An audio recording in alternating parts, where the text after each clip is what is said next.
Welcome to the Trading 101 webinar. We're starting your path in the stock market here. I hope you enjoyed the incredible day after NVIDIA earnings, and lots going on, lots of movement there today. So uh, let's get started here with this webinar, and thank you again for joining. Really appreciate that. So we're going to be covering intro to stock trading and investing, common mistakes, strategies for success, course overview, and a bit of Q&A. So if you don't know who I am, I've got an extensive experience in trading and in teaching over 30 years now, and we've been working with prop traders, retail trading, and coaching traders. I'm also responsible for risk management, so that means that I see everything that goes on, related to our industry, whether it's swing trading, positional trading, some degree investing, I guess, and also, intraday trading, and so all the challenges that traders face. Developed a lot of strategies, also databases. We focus on data-driven trading a lot because if you are just trading on opinions without something to back it up, it can be very difficult. And, you want a quantifiable edge. I've worked on long short portfolios, pairs and hedge trading. And my mission is to increase each trader's odds of success, helping those individuals to utilize a scalable framework to trade for a living. So for some of you, it might be a hobby at first, but your goal is ultimately to make a living from this or to add to your income. So we want to increase your odds if we can. So a disclaimer first before we go here. The information contained in this presentation and from any communication related to this presentation is for informational purposes only. The material in this presentation does not constitute advice. I'm not an advisor, so this is educational information. You should not rely on any material in this presentation to make or refrain from making any decision or to take or refrain from taking any action. The investments and strategies mentioned in this presentation may not be suitable for you. Before making any investment decision, you should contact an independent financial advisor. This presentation does not make recommendations for buying or selling any securities or options. It is up to the viewers to make their own decisions or to consult a registered investment advisor when evaluating the information in this presentation. The presenter will not be liable for any direct, or indirect, or consequential damages arising out of or in connection with the use of the strategies and information discussed in this presentation. Additionally, my requirement is always to provide a fair and balanced approach. We do have in our industry a lot of people that sell snake oil. They also embellish and give you the full package. So our goal is always present a fair and balanced approach to things. So why stock trading? Clarifying your goals. Ask yourself, do I want to risk it all to get rich quick? I mean, there's so many that have approached me for trading, education, and also using some of our vehicles for actively trading, and they can't wait. They want to do it right away, and unfortunately, that is not the way that this business works. You got to ask yourself: do you want to make passive money for retirement? You want to trade for supplemental income? Do you want to make a career living off of trading? So once you know your goal, your trading style and time dedicated should mirror it. So you need to be employing strategies and trade time frames that suit your lifestyle and your end goals. Okay. Our Trading 101 course will lay out the framework so you can choose what fits your lifestyle goals the best. Trading can be a tool for wealth building, but it also comes with risks, as we've mentioned. And the best investment is knowledge and skills for yourself. It's really investing in yourself, right? There is the 10,000 hour rule in applicable to trading as well as anything else in life. if you want to become a master at it, it does take time. It does take some investment in yourself. And what we've heard from other people is that education and coaching and mentoring is far less expensive than the tuition that you pay the market, because the market is very unforgiving and very painful when you take all your learning from the market. So it's best to get some education to help you out.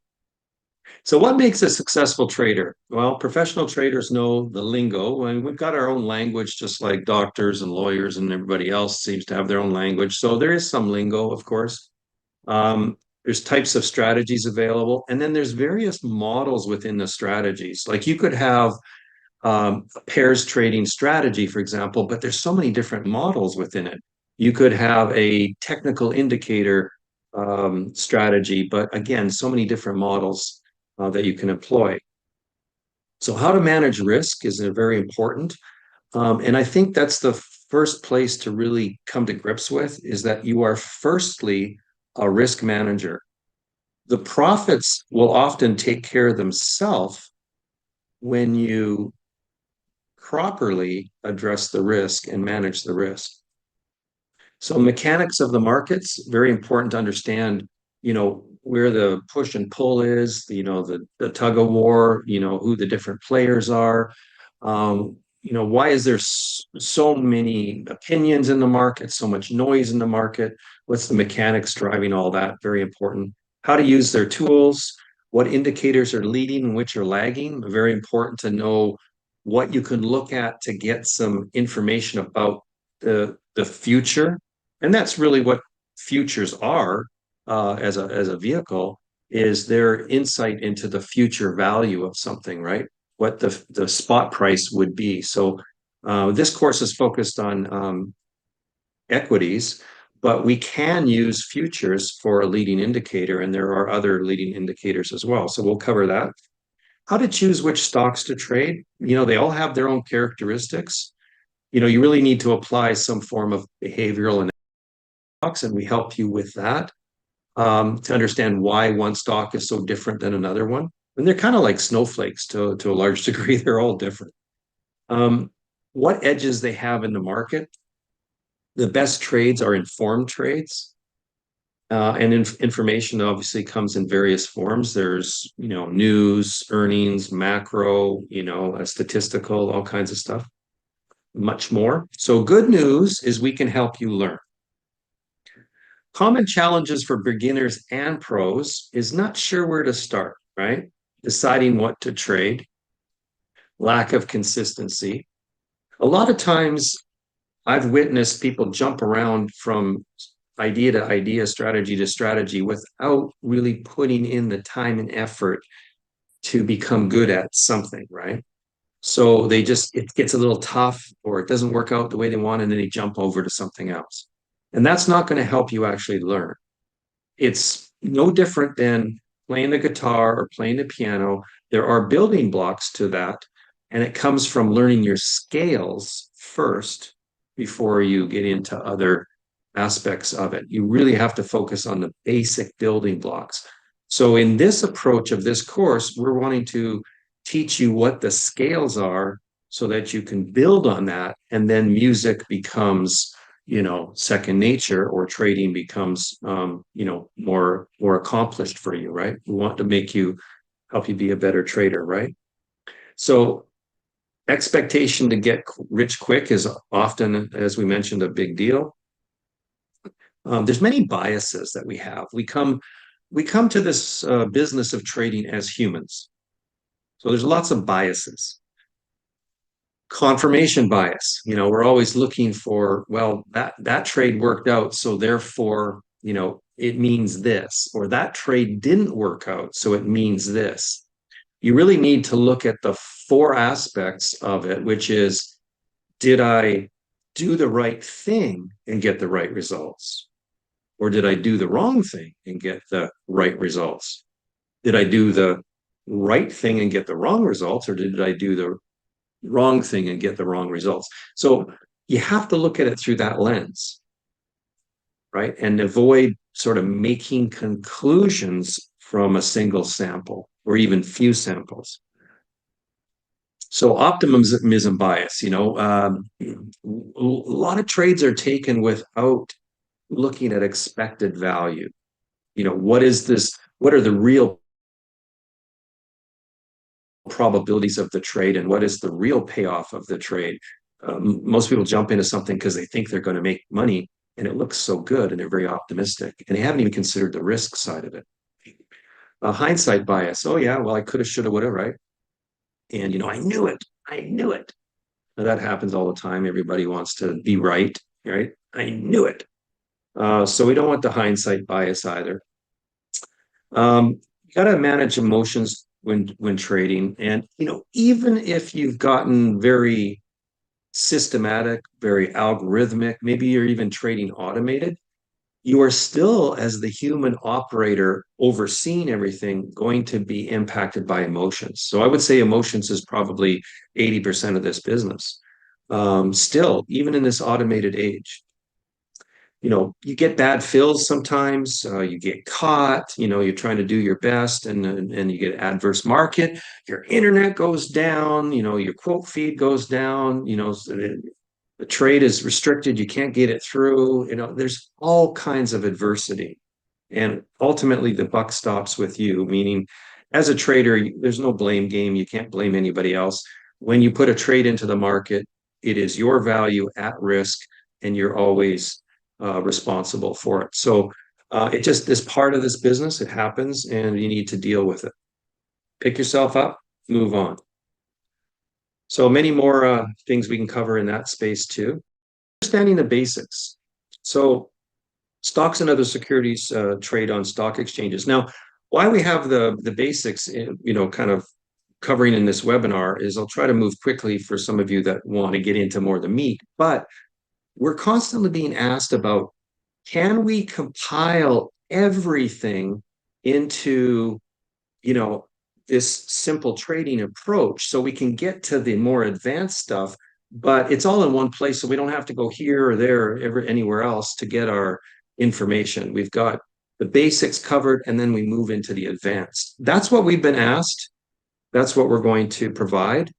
So it's better to make a product that people are asking for, and that's what we're trying to do here. So there's different stock exchanges, and then ETFs also trade on ARCA, NYSE, and then there's differences between ETFs and ETNs, and people often confuse that and call it the same thing. And ETN is an exchange traded note. So it's made up of derivatives. It's not an equity-based product. So it has a contango or backwardation concern. It has decay built into it. And that's very different than trading an ETF. Now, ETFs have some expenses attached to it, but they also can pay dividends as well, where ETNs won't pay dividends. Options trade based on underlying security, such as the above, and can be used for leverage, but has drawbacks such as decay, very similar to an ETN because there's options used in ETNs. With the extra leverage, yeah, it's all sounds very good, and a lot of people go into options because of that. But that doesn't necessarily mean it's just because you have access to more leverage, you're going to have an instant edge from that. That's not the case. You have to know your product and you have to trade it appropriately. And also, underlying securities and the options can have a tug of war, kind of like the moon's gravitational pull on the earth that affects the tides. Sometimes, so we always look at, maximum pain, where most options will expire worthless because the stocks often move towards max pain. You can Google that for yourself. So long refers to buying some shares of a security and benefiting from the price rising. Short, this refers to borrowing some shares, selling what's borrowed, and benefiting from the price falling. Of course, you've got to buy it back, and you can make the difference between where you sold it and where you bought it. So shorting is simply borrowing for the purpose of selling, but you've got to buy it back at some point and return it to the lender. Of course, in case if it goes off the board altogether and the stock goes broke, you don't have to pay it back. But um, anyway, most of the time you're going to be shorting and covering, shorting and covering. So orders for trades are made through brokers, for example, Interactive Brokers, Schwab, E-Trade. Brokers and traders are subject to regulations such as the pattern day trader rule. So we do cover that in our course a little bit more. Stock prices are affected by many variables, including news and media, company performance, analyst upgrades and downgrades. And you have to know, whether the analysts are credible. Is that the area of expertise? A lot of times, with these analyst upgrades and downgrades, I'll just throw this out to you guys right now, is I call it unethical to some degree because a stock will drop huge, then that day they'll then downgrade it. It's like, I guess they get a little check mark for having been right. Because I mean, if it has already a 25 or 30% fall, is that really the time to now downgrade it? So there's a lot of shenanigans that go on in upgrades and downgrades, and some of them we can use, and so I'd like to provide more insights into that, how to trade upgrades and downgrades. Economic indicators, really important to understand what impacts the market. And we have them on such a regular basis too. So it's like every week you've got something to deal with. Swan events, there's black swans, gray swans, white swans. So black swans generally are things that you don't expect. Market hasn't anticipated really. Comes out of the left field and surprises everybody. So there's a bid price and an ask price. You can see that this is a penny wide. So the bid price is the highest advertised price that a buyer is willing to pay for a stock. Ask price is the lowest price that the seller is willing to accept for the stock. We also call it offer, bid and offer, or bid and ask. So there's a bid-ask spread, the difference between the bid and ask prices. This can vary stock to stock or event time of day. So, right after the open, you might have discovered that there's like big air pockets in stock, how it trades, and there's a large spread between the bid and offer. Often that narrows during the slow time of the day. Actually, even though it's less going on, it just seems to narrow, and it might widen back out later in the day. So basic order types are market, limit, stop, and then there's time frames, day trading, swing trading, long-term investing. We'll focus on day trading primarily in this presentation and throughout the course, but the principles can be applied to others, and the indicators can also be expanded over multiple time frames as well, okay? So here's an example of Tesla. You can see that the bid is 80 cents and the offer is 83, so only a 3-cent spread between the bid and offer at that point in time. The size was 700 on the bid and 100 on the offer.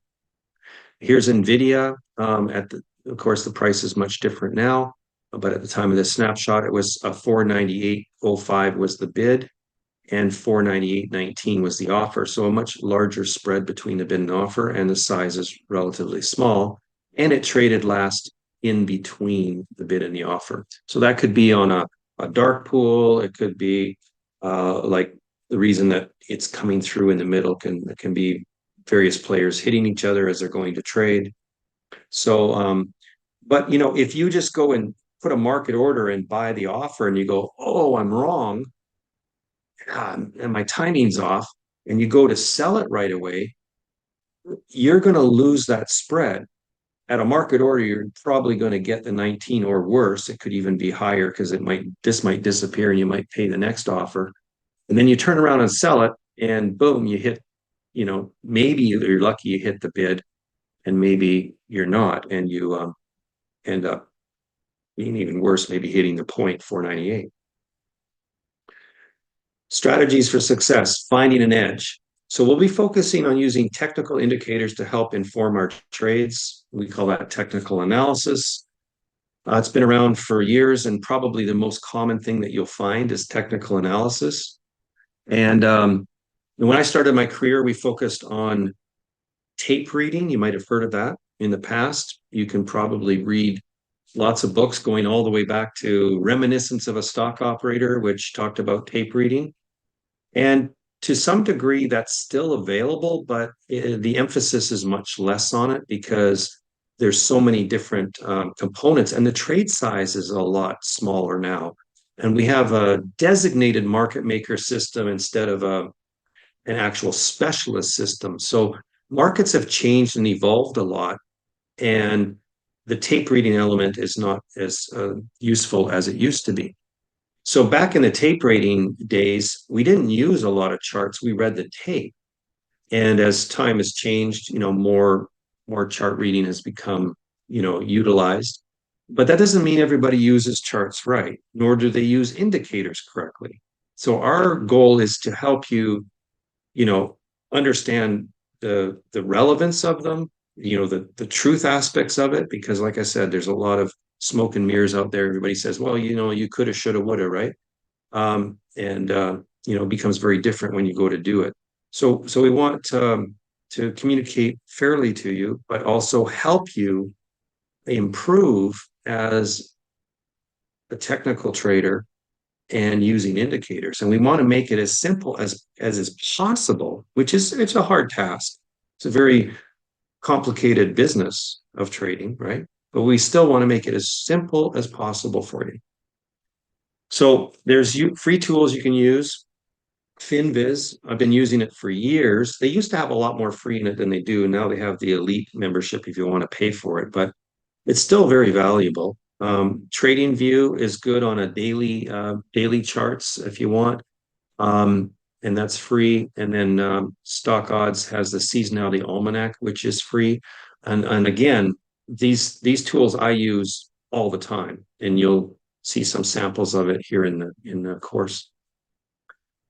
So the advantage of using smooth indicators, there's a lot of noise, and we want to try to strip that away and give you a way to get in and get out and to understand the conditions behind that, but to make it a really simple approach that acts almost as a built-in stop loss as well, right?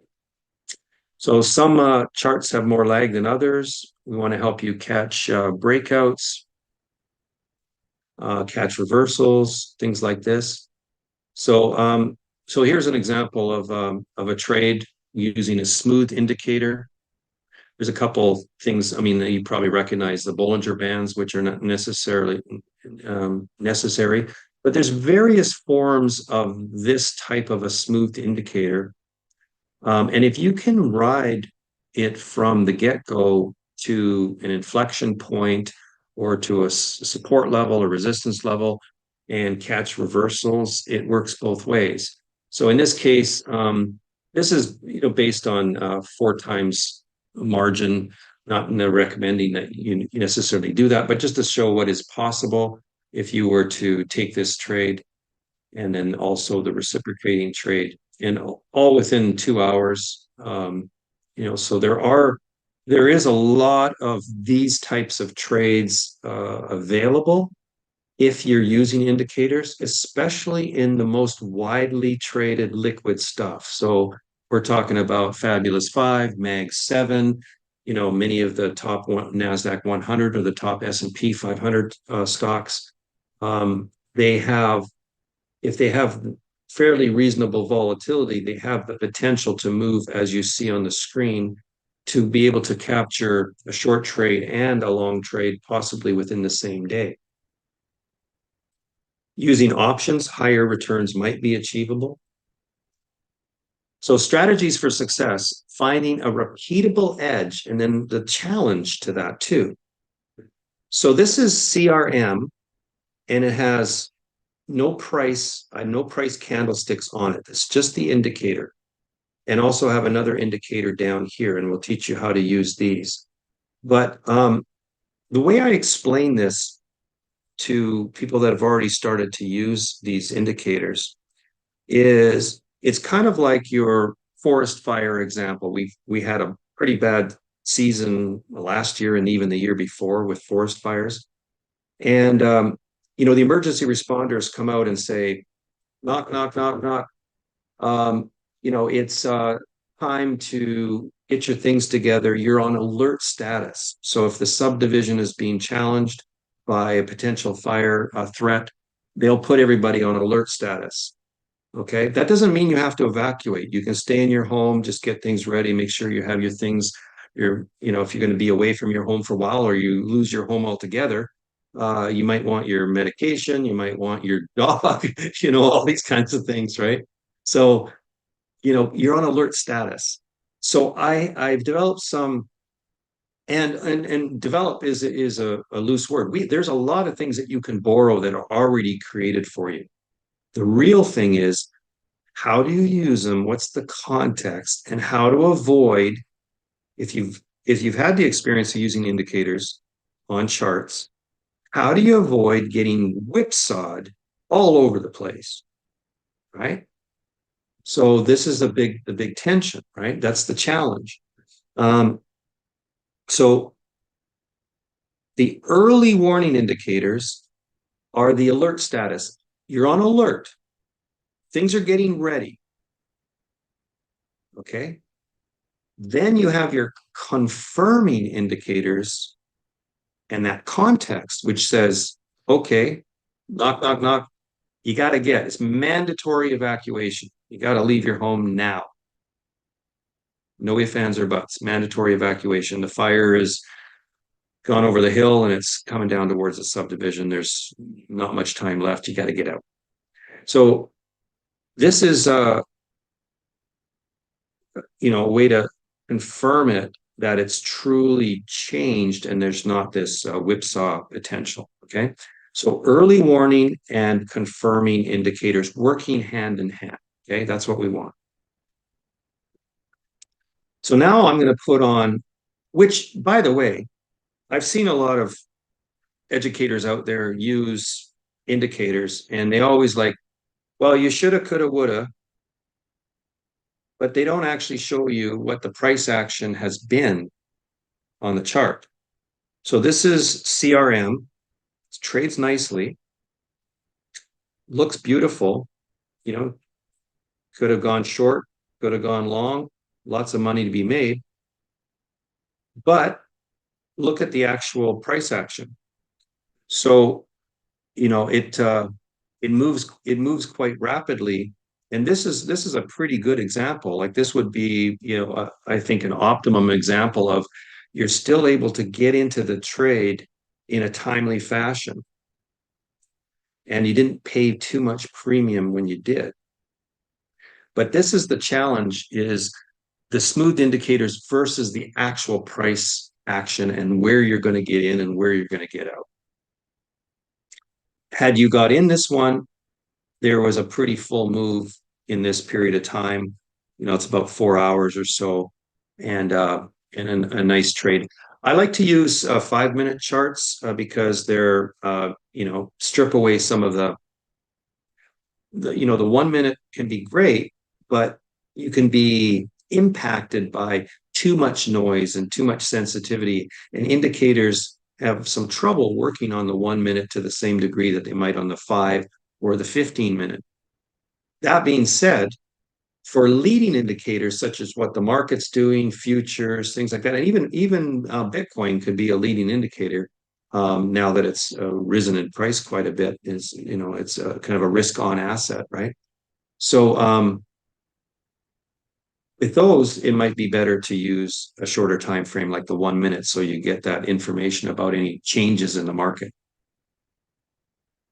And then, again, if you apply some leverage to it, here's AMD, widely traded stock, and there's a short and a cover, and there's another indicator at the bottom that was, showing you the standard deviation on it and the whether it was a good discount.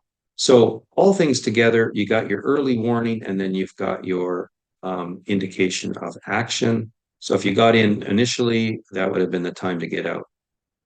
So that was a 14.3% trade there on a leverage basis. So here's little bit lower price of the stock, Corteva it is. And again, showing you with no candlesticks. So we're talking about compounding an edge now. Can we watch, 10 to 20 good trading symbols, and we'll help you with, working on what kind of symbols fit these models the best in terms of, getting clean reversals or getting clean ongoing trends. Like that won't, if you were to take Annaly Capital, NLY, for example, right?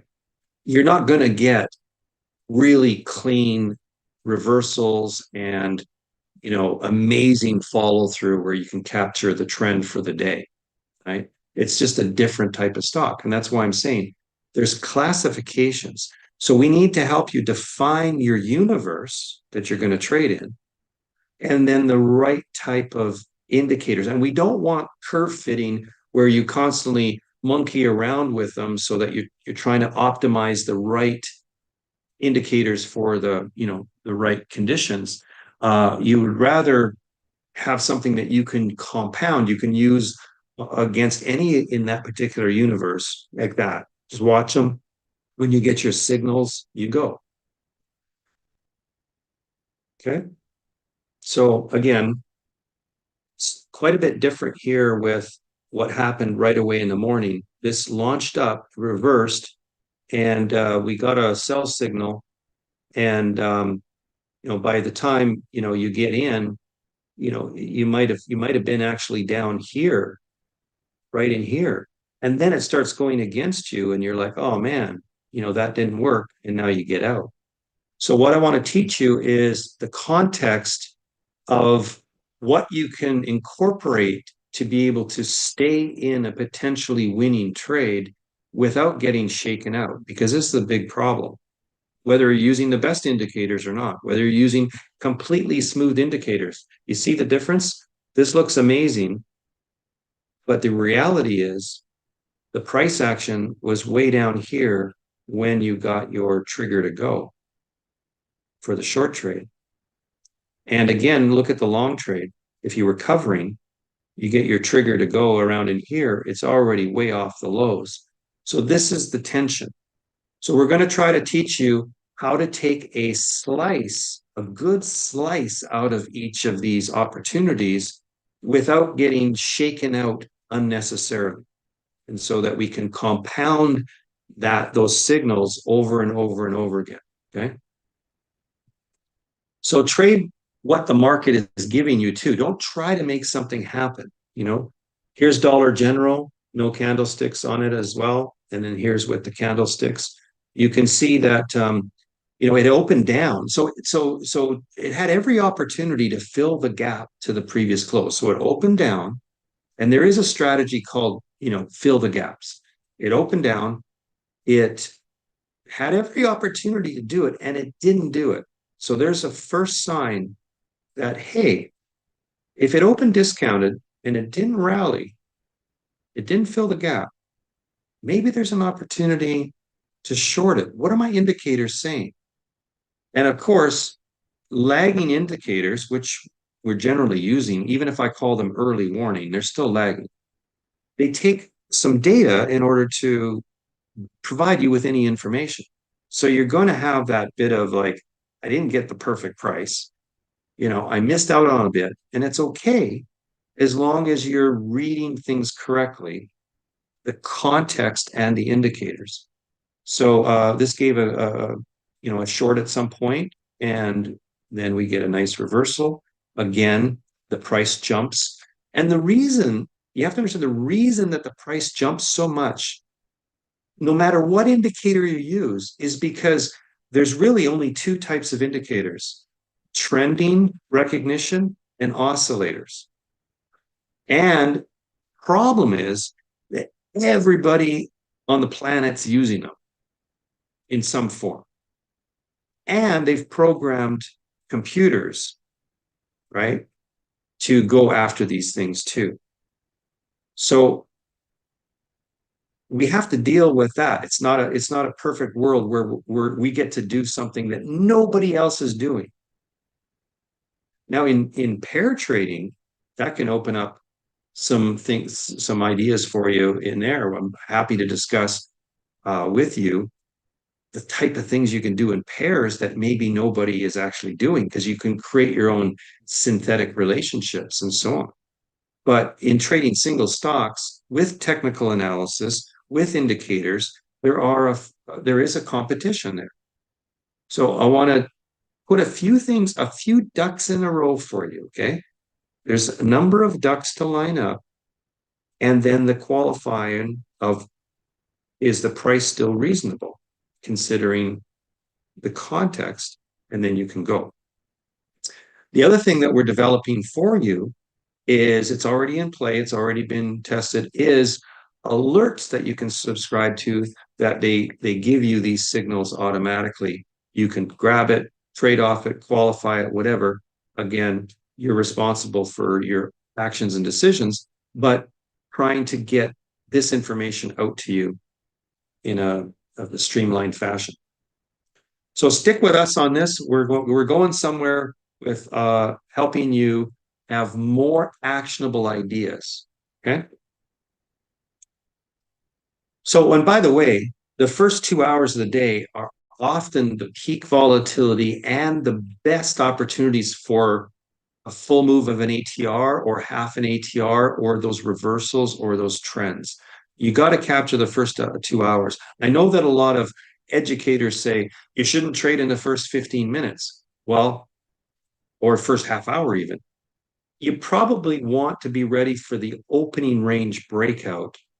You probably want to, acknowledge what's happening and see where that fits within your framework. Because if something gaps down, it could be the best price of the day as it moves higher and fills the gap. You might want to be in it right away.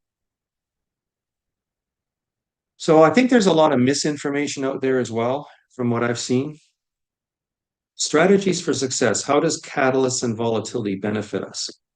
Here's a favorite. I mean, I've got people trading this one along with, Riot as a pair, Mara versus Riot. Now, there are differences.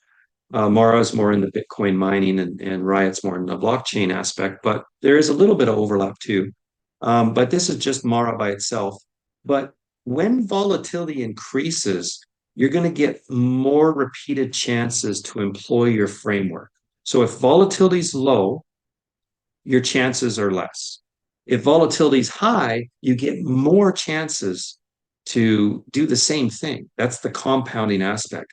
So you really have to work on your disciplines and your framework and get it set up so that you can go after these trades. So this is a beautiful, a reversal here, and very forgiving on getting in early as well to capture it, both on the entry after the opening range breakout, as well as sort of this midday, well, mid-morning time frame here. So sometimes when volatility increases, you get more of this. And if volatility is low, so say the VIX, which is one of the leading indicators for volatility, if the VIX is below 18, your opportunities are less, especially if it's below 15, which it is currently.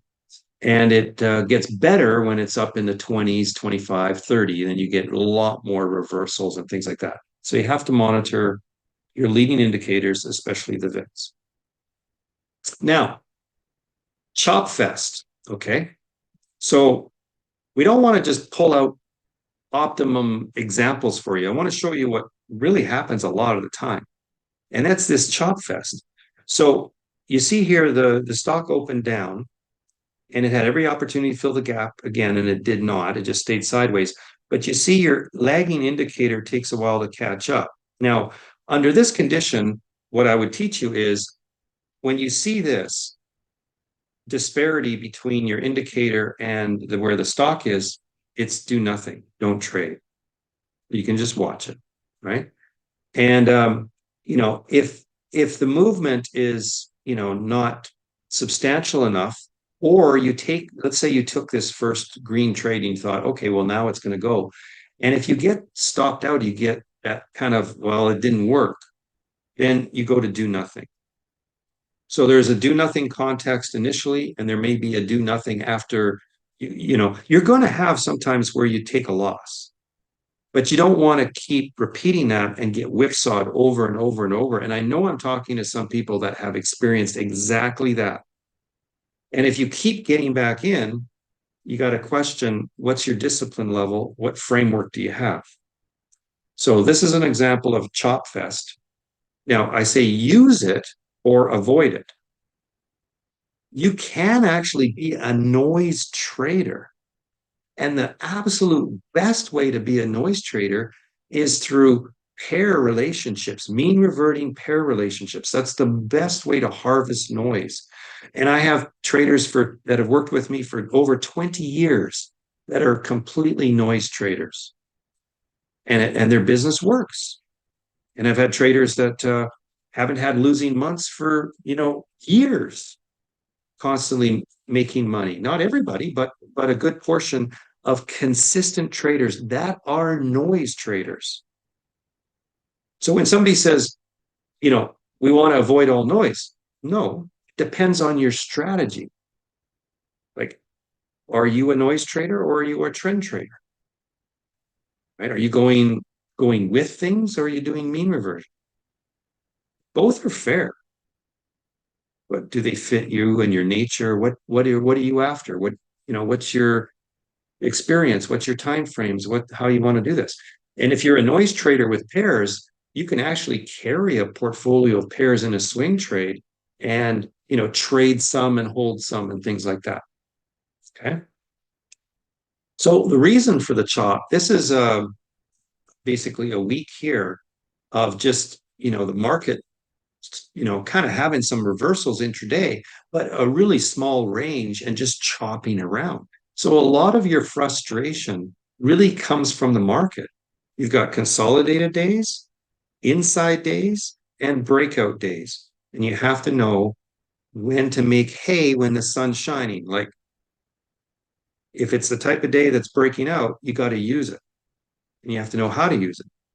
If it's a type of day that's starting as an inside day and not giving you much to go on, you might want to take the day off. There might be nothing to do that day. So you have to know the difference. That's just a great example of chop fest in the market that translated into chop fest in many of the stocks that you would trade. So here's working with hedges and relationships. So the story behind this, so I've got some drawing on here, is because XLB is the ETF for basic materials. And Newmont is a gold company in the basic materials ETF. So it has a good relationship in terms of weighting within the ETF itself. And the ETF was strong that particular day, probably because the US dollar was pulling back, and because it's priced in US dollars, the ETF was rising. But you'll notice that Newmont was going the opposite direction. And that's where the tension comes in. It's like, if one of my indicators, which could be the ETF and the dollar, is giving me information and my stock is not cooperating, not responding, not doing what it normally should do, can that be an edge for me? And the answer is absolutely could be. So there may be a news reason why it's doing that, but think about this. What if at that point where I have my arrow right here, you go, this is moved down a full ATR. It's very discounted, maybe to XLB and maybe to some of its peers. I wonder if there could be a reversal. You could go to StockOdds, which is one of our databases that we use, and it talks about the probabilities for open to close trading. Now, let's say that Newmont had the probability of a positive outcome for the day from the open to the close. Well, here's the open, and it hasn't closed yet. And here we are mid-morning, and it's extremely discounted. This is even a better starting point than the open. And maybe this thing will continue to go and adhere to the probabilities that we had.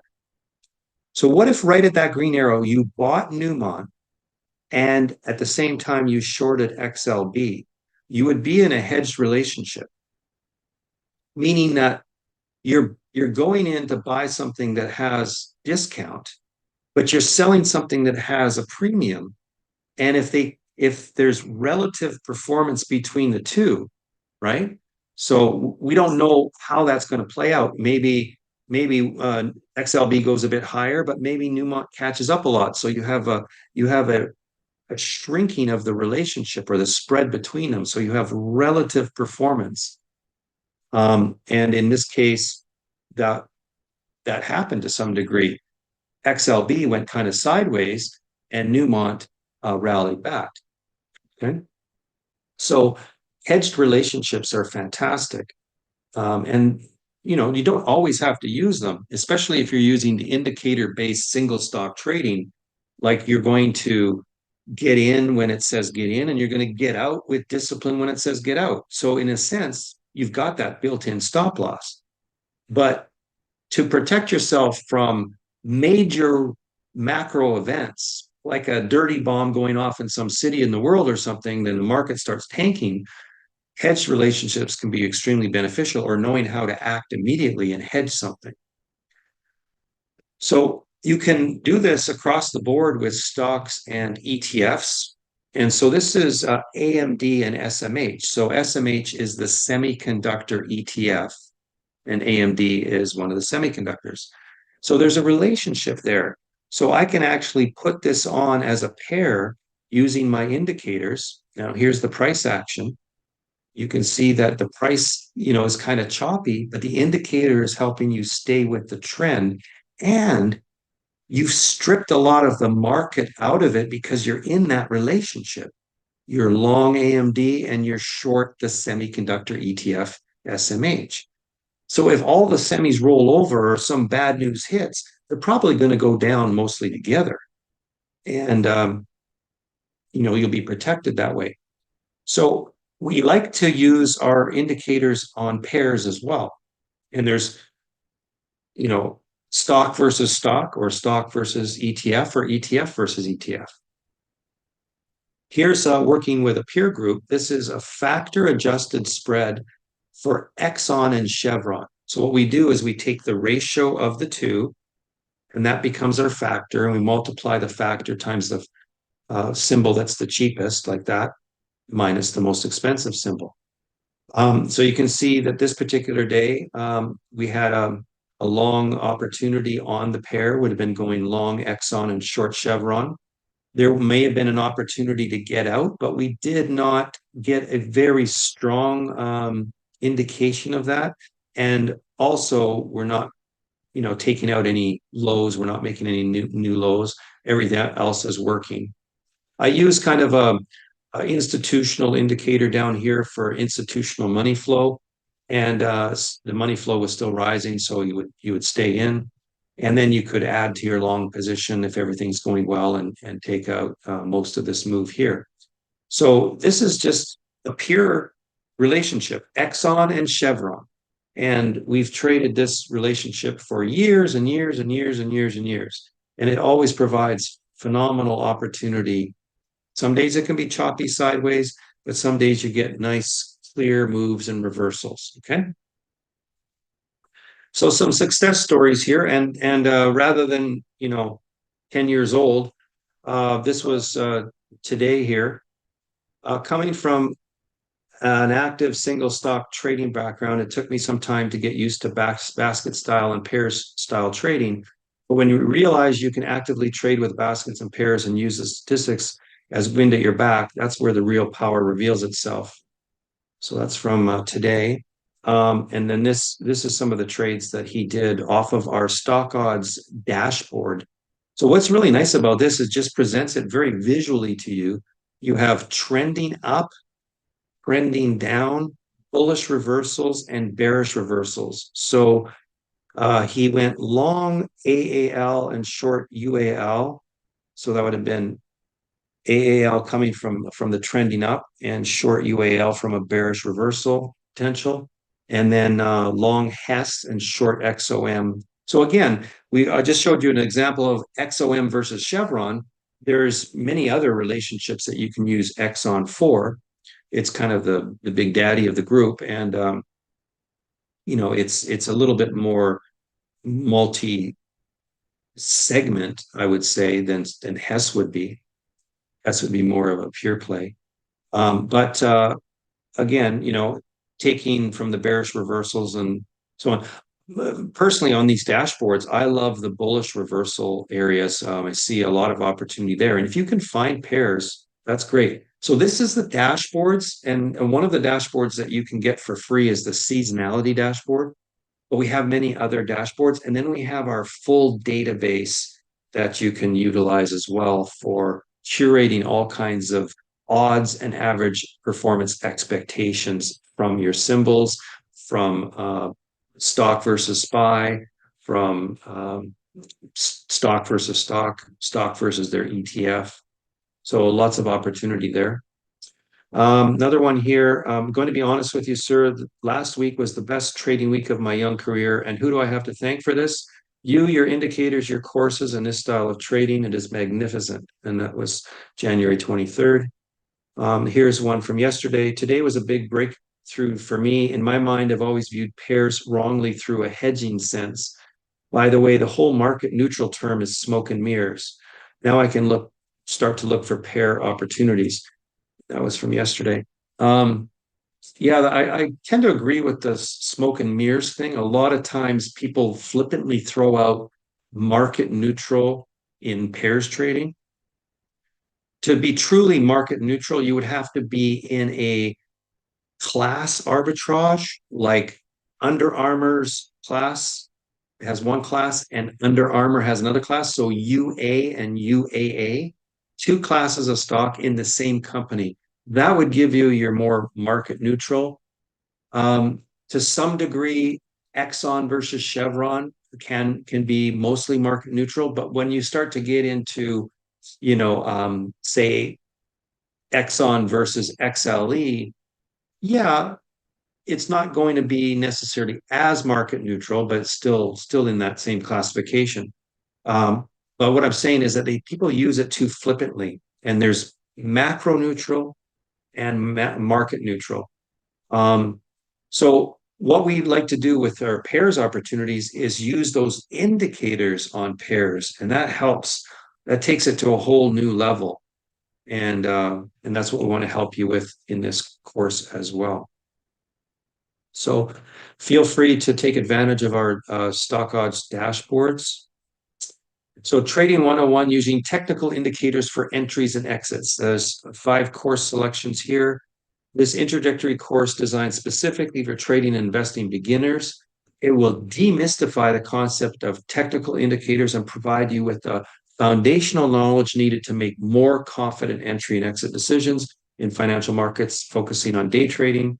It will address the common mistakes 95% of the trading community makes when utilizing technical indicators and observations.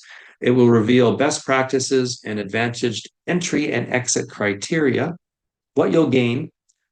So the simplest and smoothest glide path, that's kind of what I'm after is I just want the quickest way for you to get ramped up to be doing something constructively, even though you don't have all the knowledge, of somebody in the business like myself for, over 25 years, 30 years now, actually.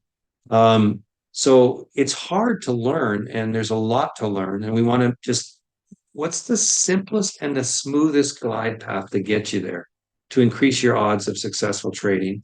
I want to lower the variance of your account as well. And that can come through the use of the indicators, but also can come through, learning some hedge strategies and pair trading and stuff like that can really lower variance. And what variance means is, hey, listen, if you make 3,000 one day and lose 5,000 the next day, make 2,000, lose 3,000, make 10,000, lose 20,000. I mean, that's high variance and that's going to frustrate you. It's going to harm your confidence. And if you have to give account to your significant other, it's going to be kind of a roller coaster of like, well, I made 10,000, but now, I lost 20,000. I mean, that's a roller coaster. So I want you to get you away from that into lower variance.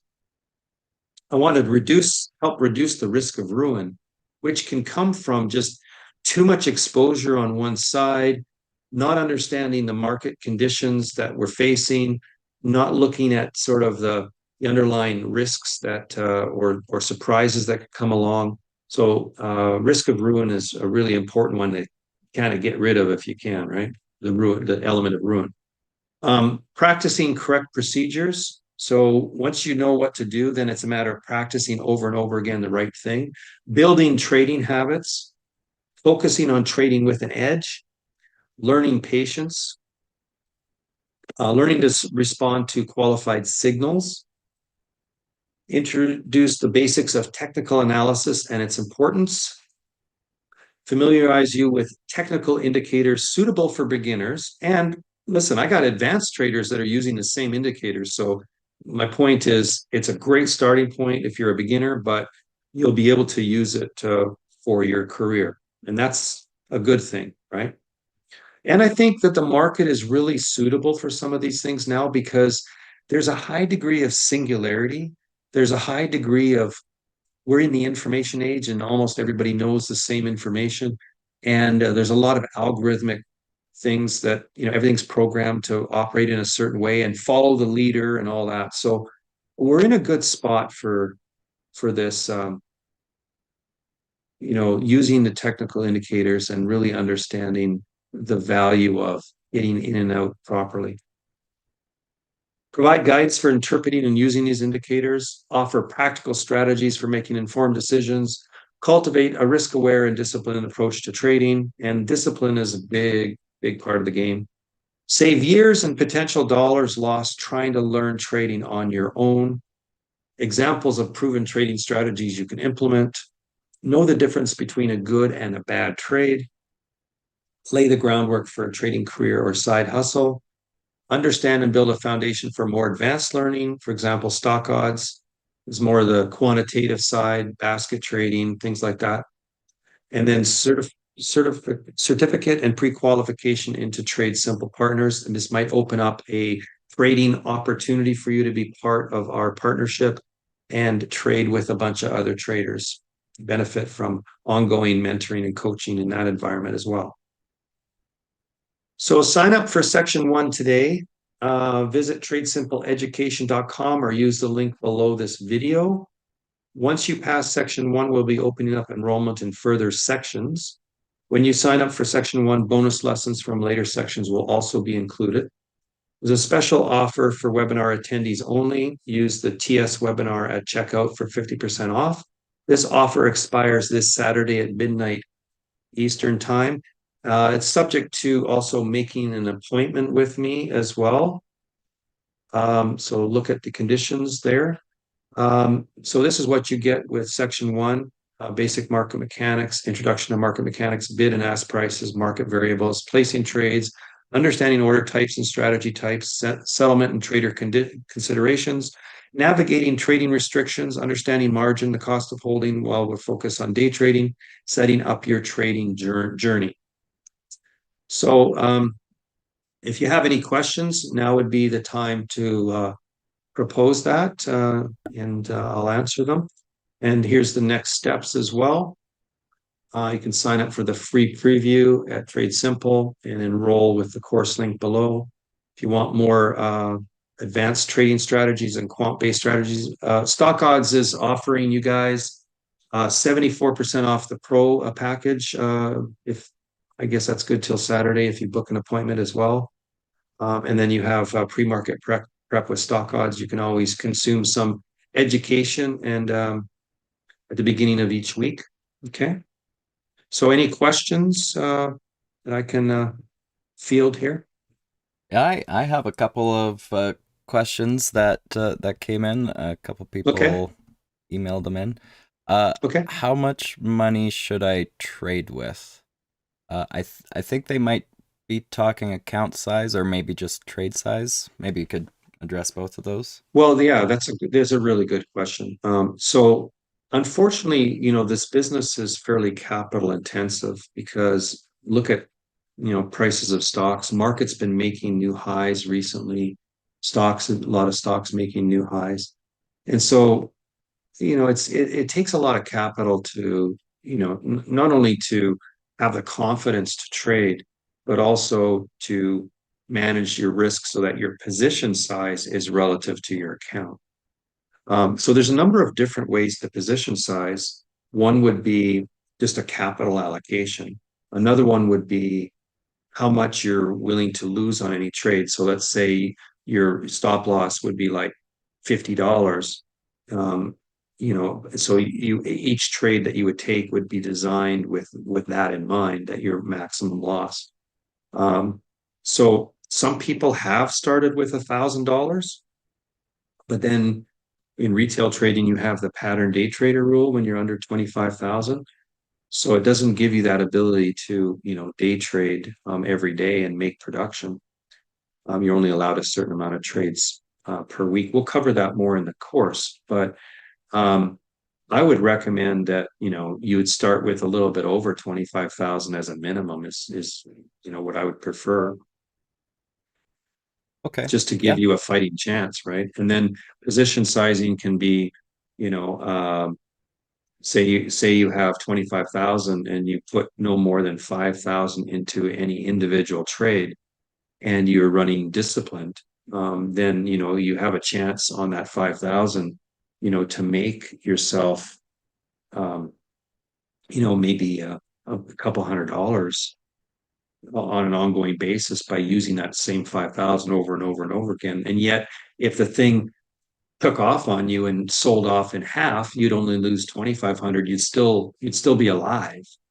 And we can talk about more ways to protect even yourself from losing that kind of money, like with hedging or with, proper selection. A lot of people go after these crazy trades where something's on a rip and it's like gapping up, and the next day, and it's ripping, and it's FOMO and all that, and they want to go in. Why? Why do they want to go in? Because they missed out. And the fear of missing out is greed. And greed will always get you in trouble. And especially when it rolls over from a greed cycle to a fear cycle really quickly, you'll get yourself caught and you'll dump a ton of money. So don't chase those FOMO type trades. Yeah, definitely. I mean, that's almost Nvidia right now. I mean, it's just keeps running up, and anybody not in Well, it is just that yeah. that being said, I wouldn't, I don't recommend shorting Nvidia, only because this whole AI thing has so much tailwinds that there's better trades. Pick better battles than that. I often, and you hear me, Josh, say boring is beautiful, right? Like there's so many trades that you can take that are moving around enough, but they're still relatively free of all the drama and that type of risk. So Hmm. Okay, and we have another question here. What about using a paper trading account to practice?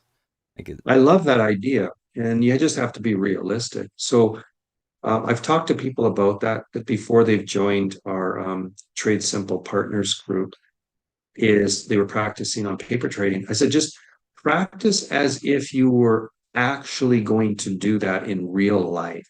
So practice the disciplines that you will really be doing, because it's so tempting that since it's a paper trading, well, I'm going to put on $1 million trade. I'm going to go all in. Okay. And you might have incredible results or you might have terrible results. But what does that have to do with what you're actually going to do on your 25,000 or $50,000 account? Has nothing to do with it. So trade as if you're actually live and run it with discipline, run the model, and then recognize also there's a problem with live trading versus paper trading. And I'll describe it this way. When you're coming down the on ramp, you're coming down the on ramp onto the freeway. As you're coming down, people that are coming in the right hand lane are going to see you wanting to merge, and they may brake, they may speed up, or they may move into the left lane. And your presence coming into traffic disrupts the flow of traffic, right? Hold on. Right, yeah, you become So part yeah, of traffic. yeah. So you're disruptive. Like your very presence becomes disruptive, right? So it's slightly So different than I would recommend that you recognize that your results are not going to be quite the same as when you go to live trading, but that's okay. It's a great place to start working on the framework, the disciplines, the position sizing, to see if you've got the basic mechanics right. So yeah, I think there's a valuable tools. When I had a live office of traders all around me, now they're all remote. But when they were sitting there, some would come in and just kind of be there for like 3 months before actually trading, and they were learning and they were practicing all of the disciplines in a paper format before they went live. And I saw, pretty good results. And they had that accountability where they would share with me the paper stuff too, so we could talk about it. Mhm. So yeah. And I have another question just from myself. So if someone takes this course, what do you think the reasonable expectations are for a beginner to say take this course and then go to actually trading and making some money, or when they could be making some money? Well, I mean, I think they got to get through a little bit of material first, but when we start to present the indicators, you can start to sample that already. What that will do for you is kind of reinforce the hunger. Like when you see it working right, you're going to want to do more of it. And then when you have problems, you're going to go, wait a minute, I need what was the education saying about these problems and these events? And so it'll give you that passionate hunger to learn more. So I think it's not like you need to go 6 months of just learning without doing anything. I think there's a combination there where sampling along the way can help reinforce the material, but also create that hunger and passion to learn more and to really apply yourself. And also, I'm open to situational teaching stuff too. I mean, if somebody wants to email me and say, I had this event happen, to send you back my thoughts, is what I often do anyway with traders or subscribers to our various products that we have, just to help fill it in a little bit, because we do end up with a lot of situations that we might think is unique to us, but that might be common.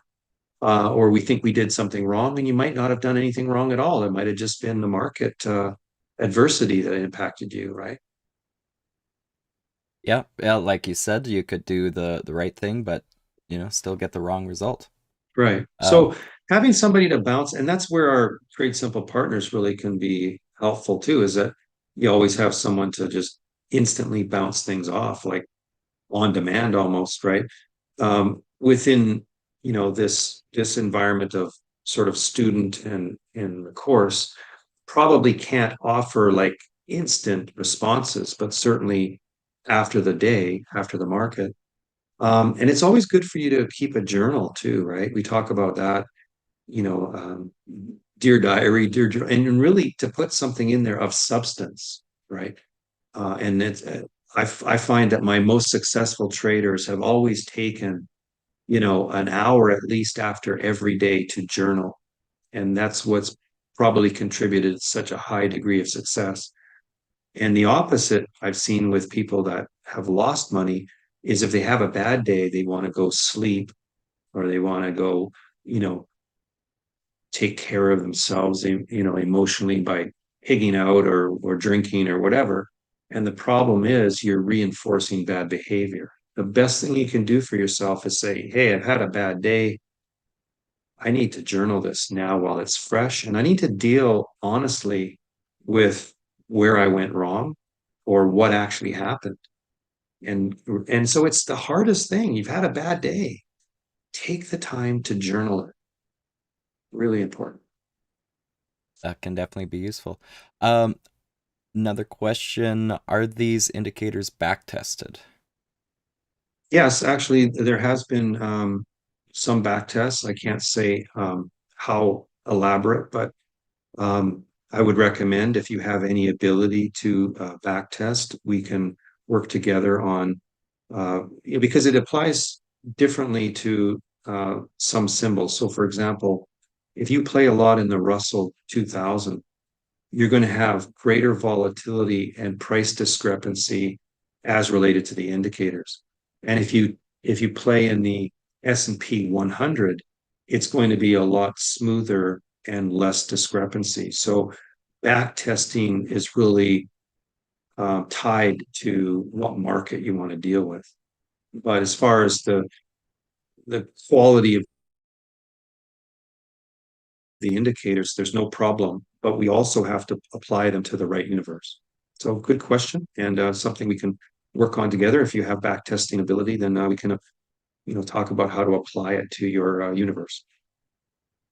Gotcha. Okay. Well, I think that's it for questions for now. I know we're just a little bit more than an hour here. Mhm. Just Yeah. another reminder, if the links are in the description to sign up for the TradeSimple course, or at least starting with section 1. And as well, if you book a meeting with Rob with the link in the description before Friday, that would be for if you're looking for a little bit more of an advanced trader or advanced strategies. If you're interested in StockOdds, you can book a meeting with Rob. And there's it was a 74% discount Yeah. on Pro? That's That's 74% off, yeah. And that gives you everything that's in there, all the education, all advanced education, all of the resources, the dashboards, the screener, and the API as well. So if you are someone who knows Python and you want to use the API, then it really can help speed up all the curation of ideas for each day. And we have over 50 million data points, so there's tons to draw on there. There you go. So visit those links in the description. All right. Any other closing thoughts here, Rob? No, listen, this whole business isn't easy, but we want to try to make it simple so that again you have that nice glide path and that you don't get bogged down in all the weeds. And again, the worst thing that people do is they jump all over the place, listening to everybody and trying all these different things, and they're not successful. Very few people, in terms of frequently trading, are successful. And you need to understand what having an edge is to apply that on a compounded basis. So we have lots to teach you, and we're well versed in a lot of strategies. So if you want to swing trade, if you want to pair trade, if you want to basket trade, if you want event-based trading, one of the strategies I was talking to somebody yesterday about was risking $1 to make 10 through event-based trading and how to structure those trades properly. So lots of opportunity on just about anything that you can come up with. Like I said, 30 years into business and working with traders all the time is a lot different than stepping out of a university and thinking I know something, right? Yes, definitely. Yes. Okay. And yeah, again, the TradeSimple courses start off nice and easy, nice and simple, and you can build from there. All right. Yeah. Well, thanks for everyone for tuning in, and check out those links below.